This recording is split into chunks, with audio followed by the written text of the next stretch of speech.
eu queria pegar um livro fantástico que eu recebi aqui da LVM, chamado Mito e Significado. Não sei se vocês já tiveram a oportunidade de ver esse livro. Mito e Significado em Jordan Peterson, do Ron Dart, que é o organizador de uma compilação de artigos que falam sobre a postura do Jordan Peterson. Jordan Peterson e o caos da nossa era secular.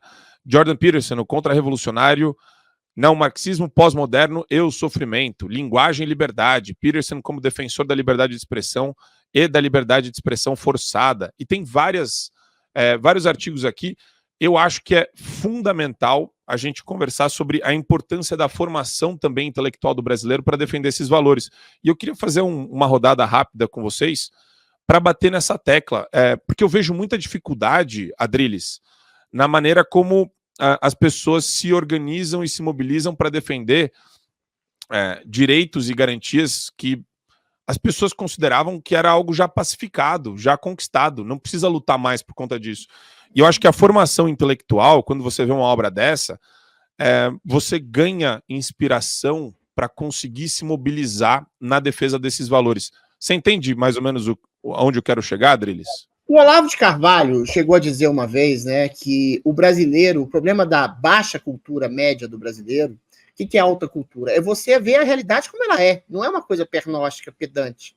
Quando você lê uma obra de Proust, ou de Shakespeare, ou do Jordan Peterson, você está investigando a fundo a realidade, a psique humana, a ordem social, a ordem de relacionamento que você tem com sua mãe, com seu pai, com seus filhos, com seus amigos e com o Estado.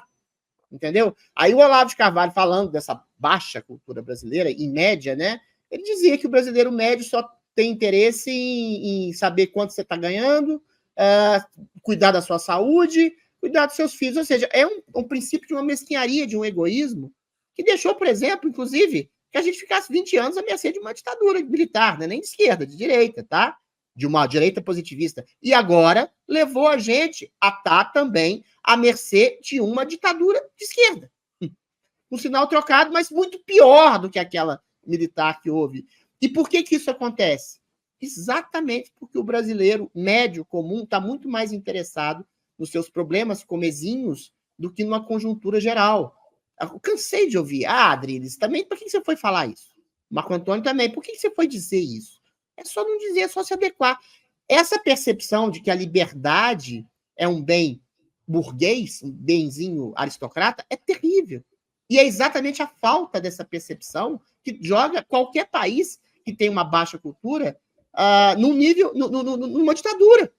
Por quê? Se você pega o nível, não estou falando de alta cultura, das músicas que se fazem hoje, do tipo de dramaturgia que se assiste à televisão, que é ideologizada, sobretudo, você vai limitar o alcance cognitivo das pessoas. Se as pessoas não têm percepção clara da realidade através de uma grande arte, através de uma grande cultura, através de leituras mais aprofundadas, esse povo vai ser dominado por qualquer um. E é o que está acontecendo.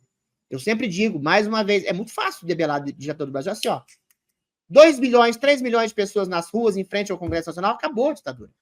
Pedindo o impeachment do Alexandre de Moraes. Não fazem por quê? Porque estão adequados ao meio. E aí esperam que eventuais líderes políticos acendam a chama do contraponto à ditadura. Não acendem.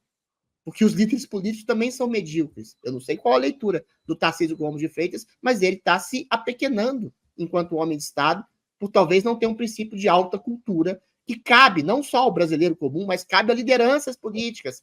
Cabe ao Bolsonaro, cabe ao Tarcísio, cabe ao Romeu Zema. Cadê? Você tem uma ditadura que está... E assim, para dizer bem claro, não estou dizendo nada complexo, você tem uma ditadura que está matando velha na cadeia, está botando gente sem crime na cadeia, censurando pessoas, você não faz nada e você vai conversar com o Carrasco, isso é burrice. É burrice. Sim. Falta de cultura, falta de percepção da realidade, falta de leitura básica da realidade, entendeu? Então, a cultura leva um grande povo, a cultura leva a grandes líderes, a alta cultura leva a uma grande sociedade. Essa mania de líderes de achar que a cultura é um bem menor, a ditadura militar dos anos 70 foi assim. Deixa esse negócio de cultura com a esquerda, deixa esse negócio de arte com a esquerda. Deu no que deu.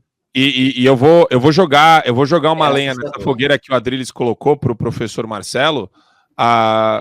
O Adriles está corretíssimo nessa análise, e mais, o empresário, e eu bati nessa tecla no programa da Auriverde hoje de manhã, o empresário de direita ou empresariado de direita só financia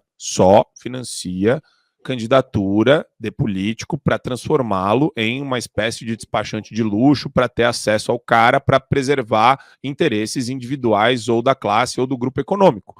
E enquanto a gente não despertar para essa questão que o Adriles colocou da alta cultura, a gente vai ficar numa mediocridade, numa miséria intelectual absolutas.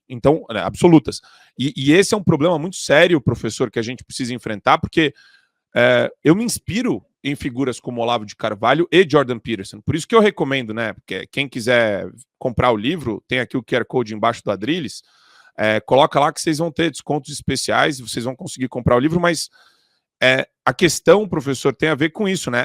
O Jordan Peterson inspira líderes. Por quê? Porque ele mostra esse comprometimento de honestidade intelectual na busca pela verdade, e ele faz isso de uma maneira muito fidedigna, né?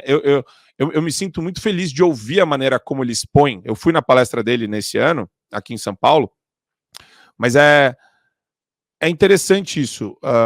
Os políticos que não bebem dessa fonte, eles vão se perder na hora que eles precisam tomar alguma decisão com convicção.